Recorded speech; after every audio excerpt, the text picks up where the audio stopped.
who has a better chance to beat the Warriors between these two teams, and how good is that chance? Who has a better chance? Yeah, and how good is the chance? I mean, I think if Boston were completely healthy, I would probably give them the best chance to beat the Warriors because of the firepower that they have offensively, because of Marcus Smart guarding the likes of a Stephen Curry, because of Jason Tatum, Jaylen Brown, those long wings going against Andrew Wiggins, Klay Thompson, Jordan Poole. I would like the way those matchups looked for Boston. The thing you worry about, and I know that Golden State has, when you think about Otto Porter having injuries, think about Gary Payton II having injuries, being out, they're a little bit hobbled, but their starting core is still intact. I worry about the Celtics, and I worry about Marcus Smart. And even though they won last night in a convincing manner, Key, Marcus Smart is the engine to this car. He gets them going.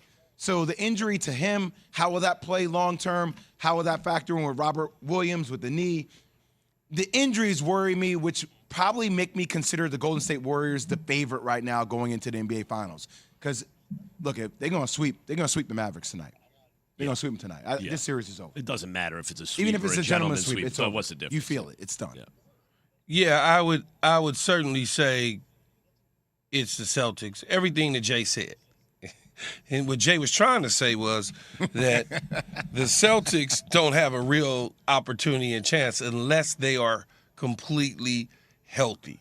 Miami, you never want to count anybody out, but I look at Bam, I look at Tyler Hero, and they just don't give me the confidence. Even if Jimmy Butler was scoring 50 a night, they don't give me the confidence to believe that they're going to come to the party along with Jimmy. Where on the other hand, I think a healthy Marcus Smart, we saw him in game 2, or is it game 2 that he came back in, that we saw how that dynamic shifted. Once he got on the floor, he knew exactly what he needed to do to help lift his team. And then obviously Tatum chimed in along with Brown and the rest of Horford and the rest of the crew. But they're going to be overmatched to some degree on the offensive side because Golden State stretches that floor, man. When they just got too much. They got too much firepower, especially with Wiggins playing the way he's playing now. Key, I wanted to ask you a question. It all depends on how you define teammate, right? Because there's different levels to this. So Michael Jordan considered the greatest of all time, but you got it when you watch The Last Dance that there's a sense of fear when it came to Michael because he held you so accountable that at times he would debase you to a degree, right, to get you to play up to a level. You have LeBron James who's in that conversation, but at times, and I think LeBron's one of the greatest leaders the game of sports has ever seen, but people felt him to be a little bit too passive early in his career, and they hold that against him to a degree that he wasn't demonstrative like Jordan. So I found myself wondering, Stephen Curry, maybe the best teammate of all time, one of the best teammates of all time, does he create an environment that is so conducive, whether you're Kevin Durant, yeah, you're going to be top 10 of all time, KD, scorer, one of the best scorers the game of basketball has ever seen. Sure, come play with us. I'm not worried. I'm not insecure at all. I want to do my thing. You can do your thing. Hey, Jordan Poole, you're growing up almost like Aaron Judge to a degree, right, in the farm system for the Yankees. You grew up in this system, thrive, win. I don't mind if you start. I come off the bench after my His injury. ego ain't I getting don't in care. your There way. is Yeah. no ego Yeah. associated with Stephen Curry. And at times, we always talk about his shooting. We talk about his ability to dance. We don't talk about these nuances that make the Golden State Warrior environment so conducive to winning Jay, championships because he sets a different tone. If you want to make the argument eventually that Steph is a top 10 all-time player, to me, that's your strongest argument. I hear you. He's the greatest shooter of all time, all those kind of things. But whatever deficiencies there are, if I say, well, he's never won Finals MVP, if you want to make the argument, Y'all keep talking about that. Look at the team, the environment that he creates. Even, by the way, defensively, he's not built like a defender, but he is present defensively. He's doing things. He is trying defensively. There's some guys who aren't even there. That's not Steph.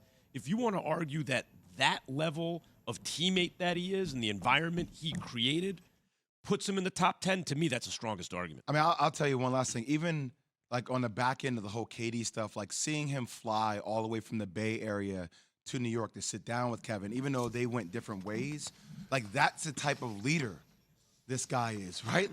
In the midst of chaos, key, adversity, feathers being ruffled, he's like, yo, it's all love, it's all good moving forward. And I don't know, sometimes you meet people, man, you're like, yeah, I want to be a part of that.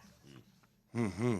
He's created it. There's Yes, no, he I mean, has. even the idea where, like, if I say something like, well, look, once an MVP level player goes to join that team, there's nothing you can do. So when KD got there, but why did KD want to play there? It's not just because they're good. It's because he looks and goes, that's the way I want to play basketball. And you absolutely have to credit He Steph even for that. pushed the organization to bring back Gary Payton II. Yeah. Like, he's like, no, this is happening. Like, if you got hurt by this push in the back by Dylan Brooks.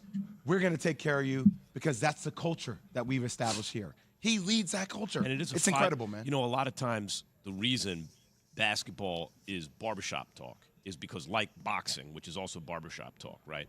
You can almost reduce it to one-on-one, him versus him. But it is not one-on-one. Like, in the end, team. you have to evaluate the players within the context of the team. And to me, that is a powerful argument for Steph. I agree.